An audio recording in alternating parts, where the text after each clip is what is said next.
Şəhid Seyid Məhəmməd Baqir sədr düşüncə və mütaliə halında olanda tamamilə ətraf dünyadan qopurdu. Mənim yadıma gəlmir ki, şəhid sədr hətta yay aylarının ən isti günlərində belə dərin yuxuya dalsın. Hətta son dərəcə isti günlərdə və 50 yaşına yaxınlaşdığı bir vaxtda belə kitablarından ayrılmazdı. Halbuki güclü və enerjili bir gənc belə yuxunun vəsvəsəsinə müqavimət göstərə bilməzdi. Bəli, ömrünün son ilində fiziki gücü zəiflədiyi vaxtlarda öz yatağında 1 saatdan az uzanardı. Məni yuxuda görəndə mənə belə deyirdi: "Mən özümü yuxuya öyrəşdirməmişəm.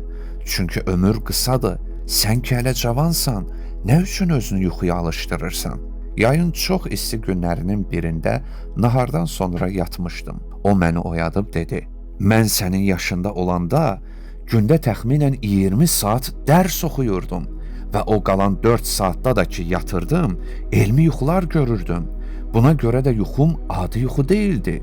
Yuxuda da özümü ya mütaliə edərkən, ya da elmi və fiqhi məsələləri həll edərkən görürdüm.